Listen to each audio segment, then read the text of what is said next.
Mateus 4.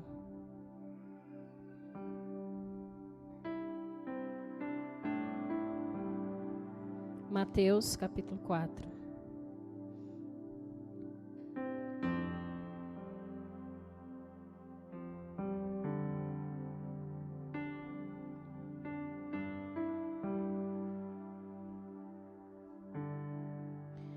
Então, Jesus foi levado pelo Espírito ao deserto para ser tentado pelo diabo.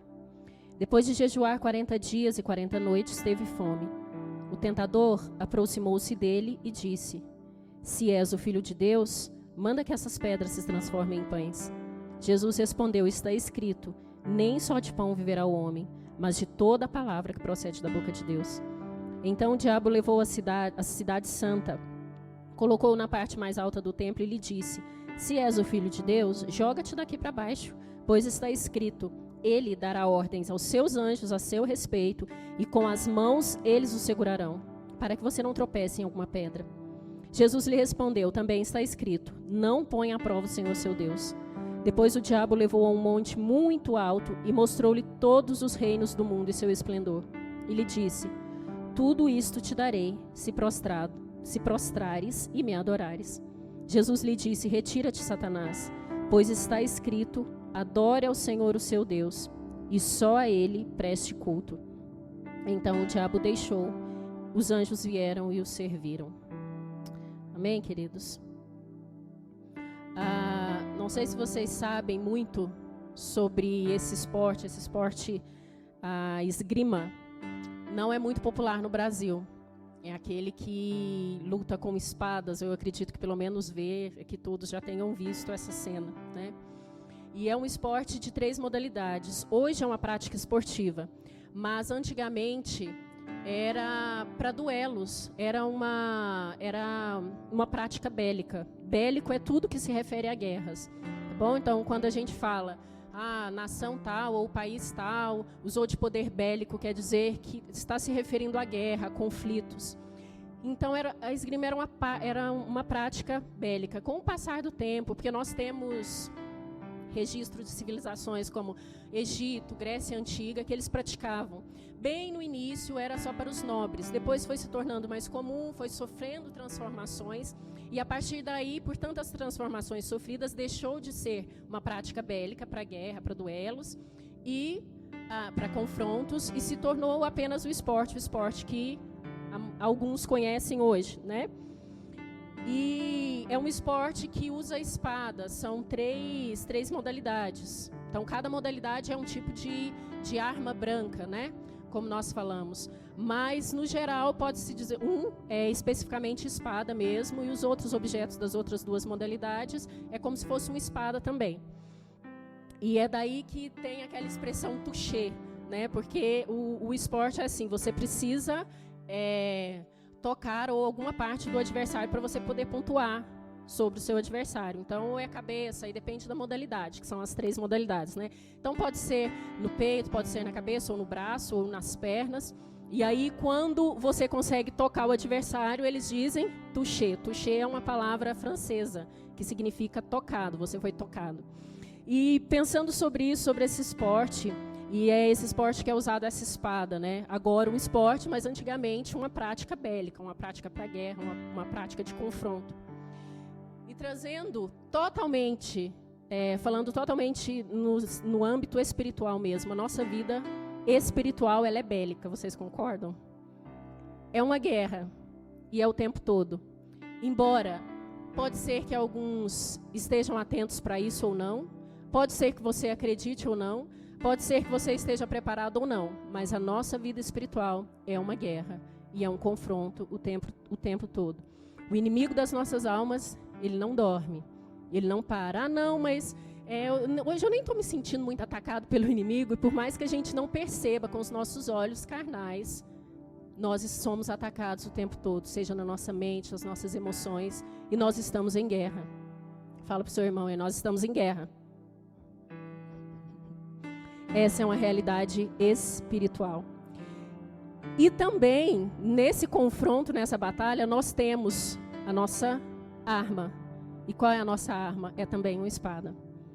E segundo Efésios 6,17, o que diz lá em Efésios 6,17, se vocês quiserem abrir, fala que nós devemos usar a espada do Espírito, que é o quê? A palavra de Deus. Se vocês acharem que está muito alto, Danilo, pode ir, porque às vezes eu falo um pouco alto, né? Bem discreta para falar, tá bom? Se estiver muito alto aí, pode abaixar. Porque às vezes eu esqueço de deixar longe. Então nós usamos a espada do Espírito. Efésios 6,17 diz que é a palavra de Deus. E é interessante quando nós paramos para ver sobre a armadura aí de Deus, sobre essa armadura que nós devemos, que a Bíblia nos ensina. Quando nós pensamos sobre essa armadura, nós temos o capacete, nós temos o escudo, nós temos a couraça, temos a sandália lá da preparação do Evangelho. E nós observamos que a espada do Espírito, que é a palavra de Deus, é a única arma que é para nossa defesa, mas também como uma arma ofensiva, para ataque. Misericórdia, tá vendo? Mas a palavra de Deus é ofensiva? Bom, eu não sei para você. Às vezes, para mim, ela é bem desconfortável. O Evangelho é desconfortável, não é verdade? E quando nós falamos sobre essa questão da palavra de Deus ser ofensiva, ela não vem de encontro para destruir o ser humano, mas ela ataca tudo aquilo que tenta destruir o ser humano, tudo aquilo que tenta nos tirar dos princípios estabelecidos pelo Senhor, tudo aquilo que tenta nos afastar de uma vida mais voltada à presença do Senhor. A palavra de Deus, ela vem de confronto contra as nossas intenções, as nossas motivações. Vamos abrir lá em Hebreus 4:12. Bem conhecido esse versículo, mas esse eu gostaria de ler junto com os irmãos. Hebreus 4:12.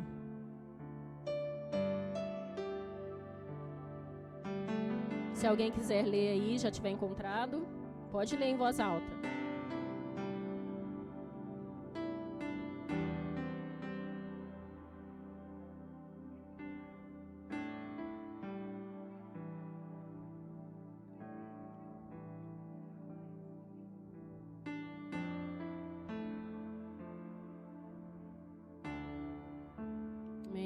Então é sobre isso que nós estamos falando.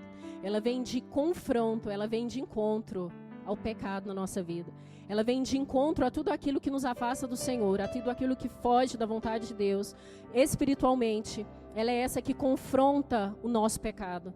Então, quando eu falo a palavra de Deus, não só como arma de defesa, que nós podemos dizer aí que é contra falsos ensinamentos, contra ventos de doutrina, contra tantas coisas, mas ela também vem de encontro ao nosso próprio ser, às nossas próprias vontades. E ela vem nos confrontando, e ela vem confrontando quais são as nossas reais motivações, quais são as intenções do nosso coração, aquilo que está dentro de nós, que muitas vezes é só mesmo o Senhor, é só o Senhor que olha, que percebe, que sabe. E a palavra de Deus, algumas pessoas dizem que se você ler a palavra de Deus com muita verdade e sendo sincero com você mesmo, você vai encontrar muitos erros, todos eles em você. Vocês já ouviram isso? Li a palavra de Deus e encontrei vários erros, todos eles em mim. E quando nós lemos, com a presença do Espírito Santo de Deus nos conduzindo, é isso que a palavra de Deus faz. E ela vem confrontando mesmo. E é por isso que às vezes eu digo que ela é ofensiva, mas ela é ofensiva ao meu pecado. Ela vem para ferir aquilo que está contra a vontade de Deus nas nossas vidas. Ela vem como essa arma, tanto de defesa como de ataque. Ataque aquilo, não ataca o ser humano, mas ataca aquilo que tenta destruir o ser humano. Destruir os propósitos, tudo que foi estabelecido pelo nosso Deus. E aí nós vemos nesse texto a necessidade de conhecer a palavra de Deus. Eu creio que a maioria das pessoas, quando leem em Mateus 4, tão conhecida essa passagem, tão conhecida, eu acredito que a primeira coisa que salta aí do texto é realmente isso, o quanto Jesus ali sendo atacado por Satanás, ele vai contra tudo aquilo que estava sendo sugerido a ele com a própria palavra de Deus. Não é verdade? E aí, quando nós dizemos que Jesus estava sendo atacado, primeiro, então, nós vemos a necessidade de conhecer a palavra de Deus, de se esmerar. É uma arma que nós temos. Lá em Efésios 6 diz isso. Se você não abrir agora em casa durante essa semana, leia sobre a armadura de Deus. Fala sobre a palavra de Deus como essa espada. Então, é a arma que nós temos. É a arma que nós temos, tanto para falsos ensinamentos, é a arma que nós temos, tanto para que nós estejamos no centro da vontade do Senhor, observando aquilo que o Senhor nos ensina, observando o que é a vontade de Deus para a nossa vida. Então você precisa conhecer bem essa arma, tá bom? É uma arma que nós temos, mas muitas vezes nós cometemos esse erro de não conhecer a palavra de Deus, de não se aprofundar na palavra de Deus. Movimento, queridos, não vai fazer com que você fique na presença de Deus, tá bom? Movimentos vêm e vão. Agora, se você está firme na palavra de Deus, naquilo que a palavra de Deus ensina, naquilo que a palavra de Deus, aquilo que o Senhor requer de nós, você estará firme em todos os momentos da sua vida. Então é essa arma que nós temos. E aqui Jesus, ele recebeu várias sugestões. Como nós sempre dizemos aqui, quem comete o pecado é você. Né? Então o diabo, na verdade, ele vai só sugerir, mas aí você escolhe se você vai pecar ou não, se você vai aceitar essa sugestão ou não. E é importante ressaltar que aqui ele ia dizendo aí para Jesus: você não é o filho de Deus, você não está com fome, transforma as pedras em pão. Pula daqui então, se você é o filho de Deus, você tem todo o poder, se você me adorar, eu vou fazer isso, vou te dar todos esses reinos. E é interessante que transformar a pedra em pão, será que Jesus poderia ter feito? Poderia. Ele tem todo o poder. Ele poderia, de repente, mandar fogo no capeta naquela hora lá. Mas não, como que ele venceu? Quando nós falamos naturalmente, no sentido de que ele foi falando e declarando a própria palavra de Deus. E é por isso que nós falamos que foi de uma forma natural, mas na verdade a palavra de Deus, ela é sobrenatural, assim nós sabemos. E sobre essa questão que muito hoje eu estava falando com os jovens de manhã, sobre ter direito, né? Hoje todo mundo tá, eu tenho direito disso, eu tenho direito daquilo, porque eu acho isso, eu acho aquilo. E Jesus aqui, ele tinha todo o poder. E muitas vezes nós precisamos observar, não é porque eu posso fazer alguma coisa que eu vou fazer alguma coisa, que eu vou fazer aquilo. Mas não é contra a lei, ou nossa, nem é alguma coisa, não é um pecado assim, eu até posso fazer. Jesus aqui, ele poderia fazer. Mas será que estaria dentro do centro da vontade de Deus? Estaria conforme o propósito de Deus para aquele momento? Transformar a pedra em pão? Sair daquele lugar? Sobrenaturalmente? Será que era propósito do Senhor para aquele momento ali? Então nem tudo que pode ser feito, às vezes você vai fazer. E é aí também que entra o conhecimento da palavra de Deus e de entender o que o Senhor tem para a nossa vida, de entender qual é o propósito de Deus para a nossa vida. Então ele foi recebendo essas sugestões e eles eram atacados, porque nós podemos dizer, parece que foi tão assim, tão sutil, né? Porque o poder do inimigo é tão pequeno perto do poder do nosso Deus. Mas parece que foi sugestões tão sutil, mas se Jesus tivesse aceito e tivesse feito tudo aquilo que lhe foi sugerido, isso poderia o destruir, no sentido de ele como homem, entende? Ele aceitar as sugestões do inimigo e como nós estamos com o nosso coração.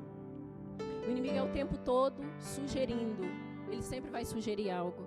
E aí como estão os seus ouvidos, como está a nossa vida diante do Senhor, como está o nosso entendimento de qual é o propósito de Deus para aquele momento, para a nossa vida, para a nossa casa, e enfim. E ali ele sendo atacado, em todo o tempo ele contra-atacava com a própria palavra de Deus. Então nós vemos aí a necessidade de conhecer a palavra de Deus, de se esmerar, de manusear bem a palavra de Deus, que para nós é como a arma, a espada do Espírito. E nós vemos também aí no versículo 1, em Mateus 4, né? No versículo 1 diz: Então Jesus foi levado pelo Espírito ao deserto para ser tentado pelo diabo. Quem levou Jesus para o deserto? O Espírito. Não foi o próprio diabo, tá bom? Então aí outra coisa que nós aprendemos também, que nem tudo é diabo. E às vezes nós somos tentados o tempo todo, e muitas vezes nós somos tentados a jogar a culpa em quem? No diabo. Foi o diabo. E na palavra de Deus, na palavra de Deus nos ensina que nós somos tentados pelos nossos próprios desejos carnais, pela concupiscência da nossa carne. E às vezes a gente pode pensar, mas qual a necessidade, né, de Jesus ter sido levado ao deserto? Mas Dayana, foi muito fácil Jesus vencer a tentação. Ele era santo, como o pastor falou aqui outro dia. Nós somos tentados por aquilo que está dentro de nós. Jesus foi tentado por aquilo que estava fora.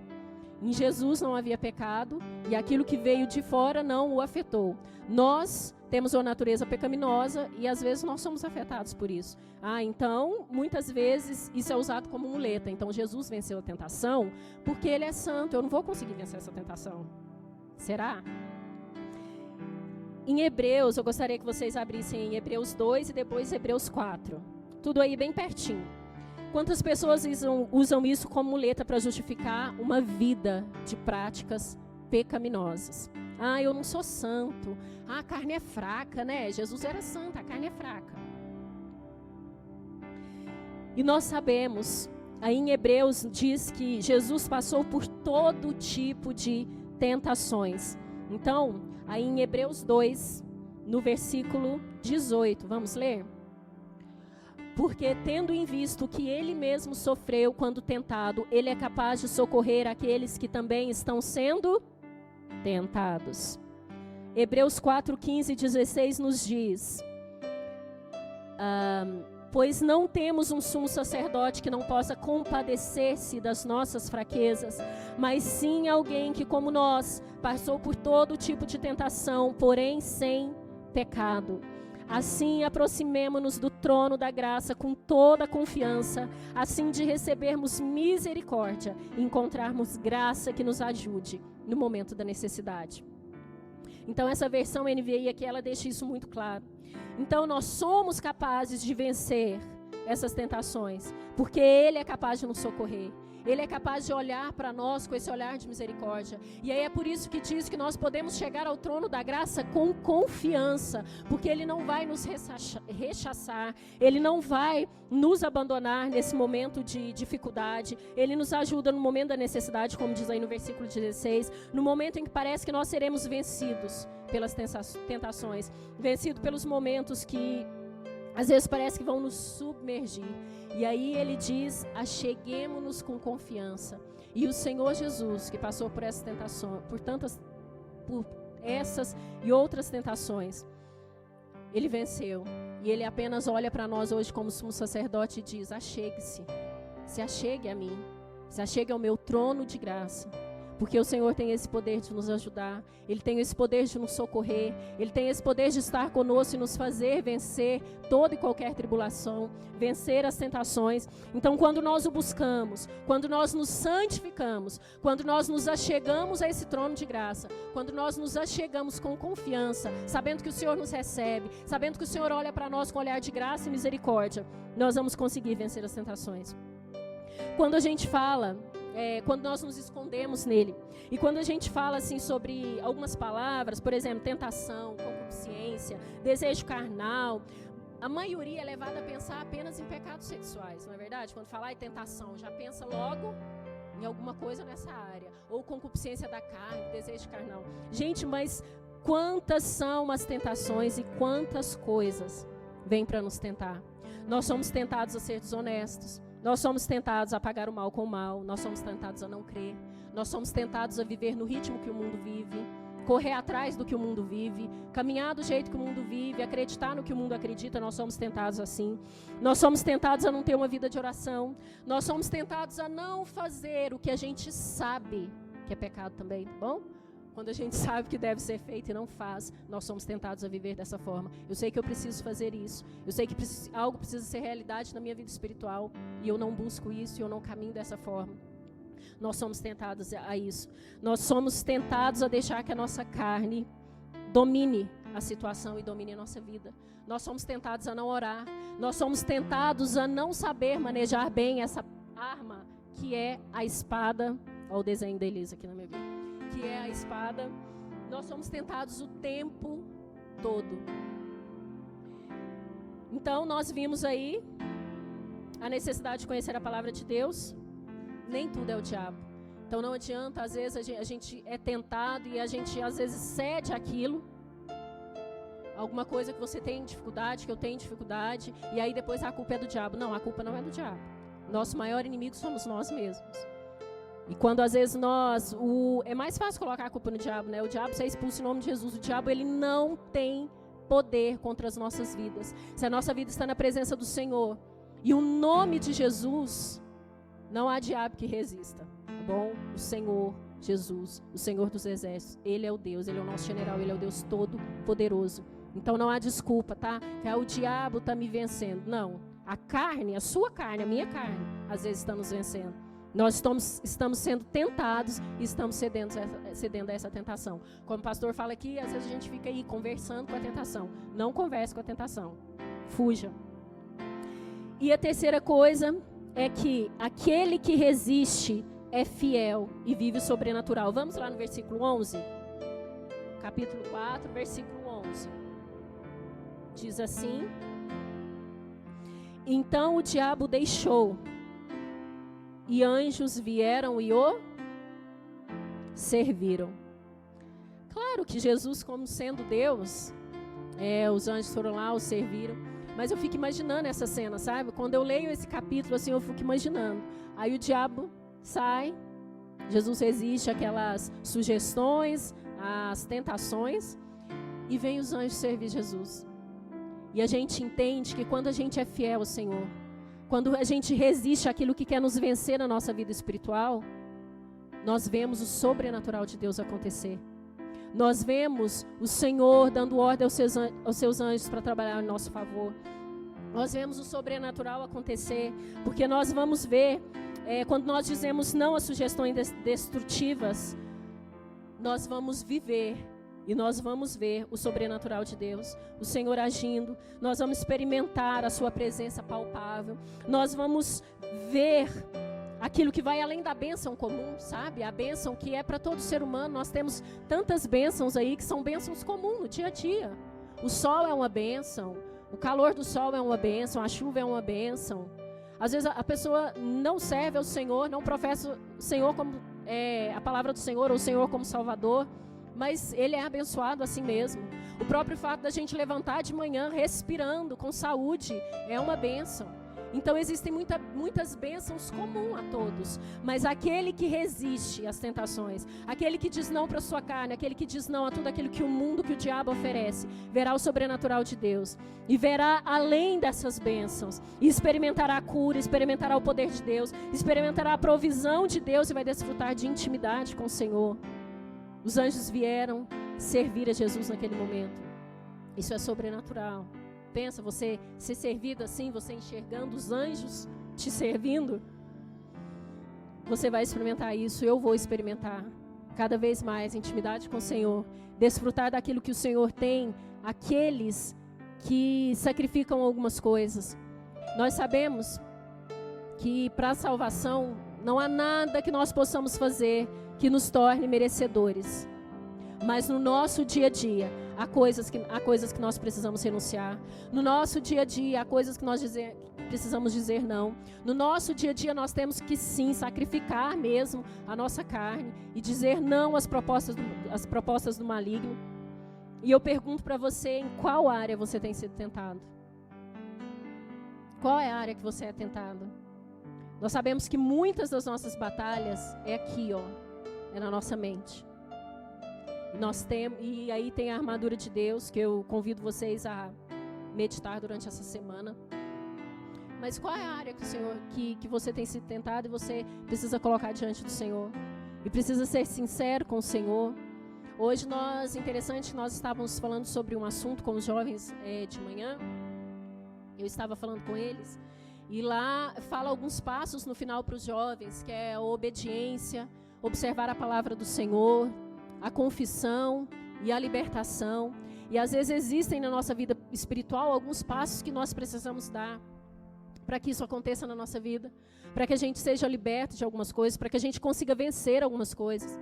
Existem coisas na sua mente, na minha mente, que ninguém tem acesso, mas o Senhor está vendo. E você sabe que você precisa vencer. São dardos inflamados do maligno. O maligno lança na sua mente. E muitas vezes, em vez da gente repreender, em vez da gente tomar uma atitude na hora que vem aquele pensamento, nós deixamos ele tomando conta, nós vamos abrigando. E até isso se tornar algo corriqueiro, e até a gente dar lugar ao pecado e a uma prática pecaminosa na nossa vida. Então nós precisamos nos atentar a isso. E a palavra de Deus é essa espada, a espada do Espírito, é essa arma que nós temos. Caso acontecer você está assim, se essa é a sua dificuldade, se é na sua mente, quando vir esse pensamento, você pode declarar a palavra de Deus, você pode correr e ler a palavra do Senhor, você pode declarar a palavra de Deus ali com a sua boca, naquele momento. Nós precisamos usar as armas que nós temos. O diabo, os seus anjos, eles têm as armas deles lá que eles usam. E às vezes eles sabem, porque eles nos observam desde sempre. Eles sabem quais são as armas que ele usa contra nós. Você sabe, você manuseia bem a arma que você tem contra ele? Será? Se não, se atente a isso. E se prepare. Esteja como soldado. Imagina se na guerra, vamos lá gente, vamos todo mundo para a guerra. Aí tá lá o soldado morrendo, ai, não sei nem usar essa espada direita, ai, muito pesada. Gente, não dá para vencer a guerra, a batalha não vai ser vencida. Ai, essa espada, eu fico imaginando como era naquela época de batalhas, e batalhas medievais e tal. Eu fico imaginando como era. Gente, porque só a armadura é muito pesada. E a espada é muito pesada. E hoje nós ainda temos essa espada que ela não nos é pesada. Às vezes vai acontecer que ela vai te confrontar. Às vezes vai acontecer que você vai achar que ela deu uma ofendida ali, sabe? Na sua intenção, no seu coração, no seu pecado. Mas ela não nos é pesada. E é essa arma que nós temos. Além de oração, nos consagrarmos, nos santificarmos. Então, esteja atento sobre isso, sobre o agir do nosso inimigo na nossa mente. Né? Uma quarta-feira que eu falei aqui sobre a armadura de Deus, eu comentei com os irmãos, ninguém amanhece, hoje eu vou pecar, hoje eu vou adulterar. Vou falar o que é pecado aí, tá, gente? Não existe pecado, pecadinho, nem pecadão, não. Tá falando com os meninos hoje, não adianta você, às vezes, criticar o pecado de um irmão, mas às vezes o seu pecado, ou o pecado do abençoado, do crente, é uma maledicência. Está pecando do mesmo jeito. Não é menor e não é maior. Tá bom? Então é tudo pecado. E nós precisamos estar atentos a isso. E ninguém amanhece, eu vou cometer esse pecado hoje. Não. Tudo começa na sua mente. Vai vir uma sugestão para você, bem discretamente na sua mente. E aí como que nós vamos reagir a isso que está na sua mente? E você vai abrigando, isso desce para o seu coração. Aí você começa a pensar, né? Não, a princípio, misericórdia, eu sou crente, eu sirvo a Deus. Aí depois você começa a conversar com o pecado. Mas pensando bem, né? Não tem nada a ver, né? Isso aqui não tem nada a ver, não. Não, mas Jesus perdoa, né? E a gente vai abrigando, Quando a gente vê, a gente está numa prática pecaminosa. Então eu gostaria que você pensasse sobre isso nessa noite. E que você combatesse as investidas do maligno com o poder da palavra. Não converse com a tentação, repreenda. Todos nós, eu sou, pastor, todos nós somos tentados em alguma área, em algumas coisas da nossa vida, tá? Por mais santo que às vezes a pessoa, se existe alguém que queira ter aquela aparência santa, né, de que não peca, todos nós pecamos, todos nós somos tentados, nós precisamos nos ater a isso. E é conhecendo e manuseando bem a espada do Espírito. É na presença dele que nós vamos vencer essas nossas batalhas diárias. É todo dia, queridos. Nós precisamos lutar contra isso. É todo dia. Não sei se você já percebeu, às vezes você pode dizer assim, nossa, eu estava caminhando até bem. Aí, de repente, é sempre assim, né? E nós precisamos estar atentos. Então, eu gostaria que neste momento você fechasse os seus olhos e você pensasse, onde eu estou sendo tentado, onde eu sou tentado. Que você tivesse esse discernimento. E que você, em nome de Jesus, pedisse ao Espírito Santo, Espírito Santo de Deus, me dê discernimento. Fale com o Espírito Santo aí onde você está agora, feche os seus olhos. E eu gostaria que você falasse isso com o Espírito Santo de Deus. Espírito Santo, me dê discernimento. Eu estou sendo tentado nessa área, eu sou tentado nessa área. E como eu disse para vocês, não é apenas aqueles pecados que às vezes a gente julga como escandaloso, como algo, nossa, o irmão fez isso, o irmão faz isso. Às vezes é a desonestidade, às vezes é pagar o mal com o mal. Às vezes é não perdoando, é não liberar o perdão, nós somos tentados a isso. Não crer naquilo que às vezes o Senhor está ali nos ensinando, está falando e nós não queremos ouvir. Viver nesse ritmo louco deste mundo que caminha a passos largos para a perdição. Onde você está sendo tentado? Você está sendo tentado a correr atrás daquilo que não vai subir. daquilo que não é eterno, você está sendo tentado a correr atrás disso. Você está sendo tentado a dar lugar ao diabo em qual área da sua vida? Pense sobre isso e fale com o Senhor. Senhor, eu preciso de discernimento, Pai, me mostra onde eu preciso ser transformado. Me dê, Senhor Deus, a sabedoria de te buscar, de aprender de ti na tua palavra, a palavra que nós temos como arma,